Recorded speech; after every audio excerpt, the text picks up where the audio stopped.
Hello everyone, টিকা লাইফস্টাইলে তোমাদের সকলকে জানাই স্বাগত। চলে এসেছে আর একটা রেসিপি নিয়ে। তোমরা সবাই কেমন আছো? আশা করছি তোমরা সবাই ভালো আছো।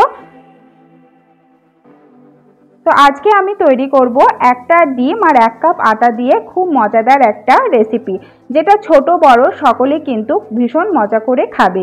যে একবার খাবে সে কিন্তু এটা বারবার চাইবে। আর এটা আমার বাড়িতে সকলেই ভীষণ পছন্দ করে। তো এই রেসিপিটা তৈরি করার জন্য যে যে উপকরণগুলো লাগবে সেগুলো আমি রেডি করে নেব। তো চলো দেখে নেওয়া যাক আজকের এই রেসিপি। তো আমি নিয়ে নিয়েছি 1 কাপ আটা, একটা ডিম আর 1 চামচ চিনি, 1/2 চামচ কালো জিরে আর 1/2 চামচ লবণ। তো ডিমটা বাটির মধ্যে নিয়ে নিলাম। এবার এর মধ্যে চিনি, কালো জিরে আর লবণটা দিয়ে দেব। দিয়ে এটা কিছু সময় নিয়ে ফেটিয়ে নিতে হবে।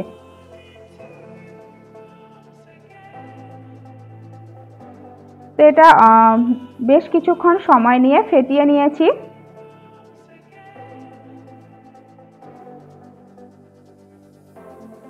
তো ফেটানো হয়ে গেছে। এবার একটু করে আটা দিয়ে এটা মেখে নেব, মানে একটু একটু করে আটা দিয়ে একটা সফট ডো তৈরি করে নেব।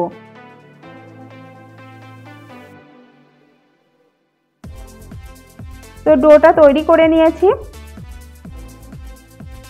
এবার ওই ডো থেকে একটু করে লিচি কেটে নিয়েছি। সাইজটা আমি একটু বড় রেখেছি, এর থেকেও ছোট ছোট করা যায়, বাট আজকে একটু বড় করে করছি। তো এভাবে রুটি বেলার মতো বেলে নেব। তো রুটি বেলার মতো বেলে একটা চাকু দিয়ে মাঝামাঝি কেটে নিচ্ছি।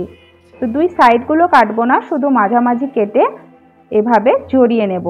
তো তোমাদের দেখাচ্ছি এটা আমি কেমনভাবে করেছি। এই যে মাঝামাঝি কেটে নিয়েছি। এবার একটার উপরে আরেকটা জড়িয়ে নেব। তোমরা যদি এভাবে করতে চাও তাহলে এটা আরও ছোট করেও কাটতে পারো, আমি একটু চ্যাপ্টা করে কেটেছি। আর যদি এইভাবে করতেও না চাও তোমরা তোমাদের পছন্দ অনুযায়ী ডিজাইনটা করে নিতে পারো, খেতে কিন্তু একই স্বাদ হবে। তো এইভাবে সবগুলো আমি করে নেব।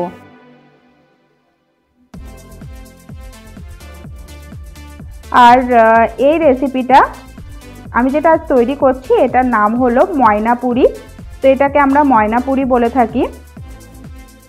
আর এটা বেশি করে তৈরি করেও তোমরা রাখতে পারবে। একটা ডিমের পরিবর্তে 4-5টা ডিম দিয়েও করলে এটা অনেকটা বেশি হবে। আর এটা আরামসে 4 থেকে 5 সপ্তাহ চলে যাবে, খারাপ হবে না। আর ওই রকমই মুচমুচে ক্রিস্পিও থাকবে।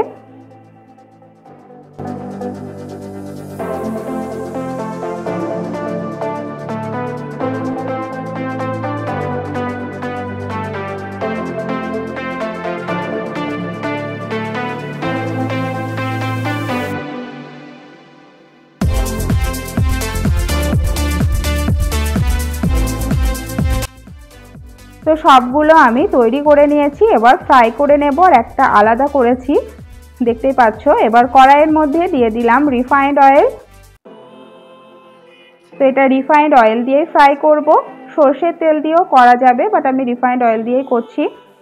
এবার ফার্স্টে ছোটটা দিয়ে দিলাম, এটা একটু আলাদাভাবে করেছি, এটাও দেখতে কিন্তু সুন্দর লাগছে। এবার বড়গুলো ভেজে নেব একটা একটা করে, খুব সুন্দরভাবে ফুলে উঠবে। আর একদম লো ফ্লেমে এটা ফ্রাই করে নিতে হবে।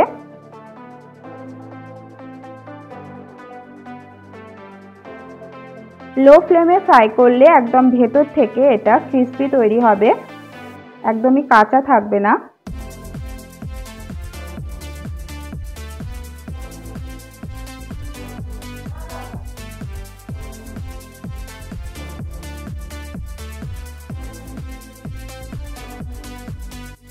তো এটা ফ্রাই করা হয়ে গেছে, এবার তুলে নেব।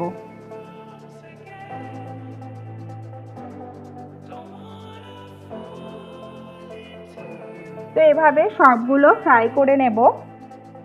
তোমরা এই রেসিপিটা একবার হলেও ট্রাই করবে, দেখবে বাড়ির সকলে ভীষণ পছন্দ করবে, প্রত্যেকেই বলবে এটা বারবার করার জন্য। আর আমার বাড়ির প্রায় সকলেই এটা ভালোবাসে। আর এটা প্রায় করে থাকি। আর এটা আমি আমার মায়ের কাছে থেকে শিখেছিলাম। আর এটা খেতে সত্যিই অসাধারণ, দারুণ লাগে খেতে, খুবই সুস্বাদু। আর আমার ছেলে তো এটা ভীষণ পছন্দ করে। ভাজতে ভাজতে প্রায় অর্ধেকটাই শেষ হয়ে যায়।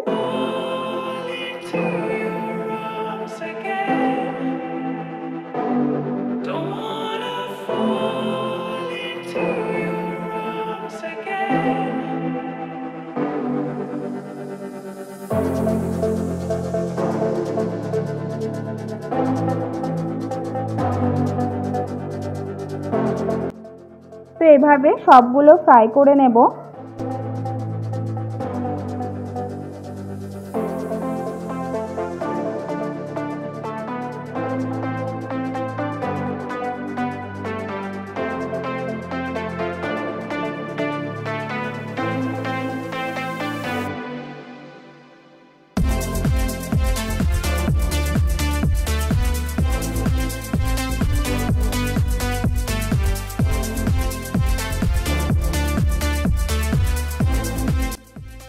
এটা কিন্তু অনেকটাই ক্রিস্পি হয়েছে, একদম মুচমুচে হয়েছে।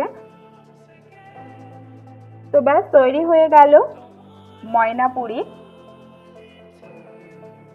তো তোমাদের কেমন লাগলো তোমরা অবশ্যই কমেন্ট করে জানাবে। যদি ভালো লেগে থাকে তো প্লিজ একটা লাইক করে দেবে, চ্যানেলটা সাবস্ক্রাইব করার অনুরোধ রইল। তো চলো, টাটা, বাই বাই।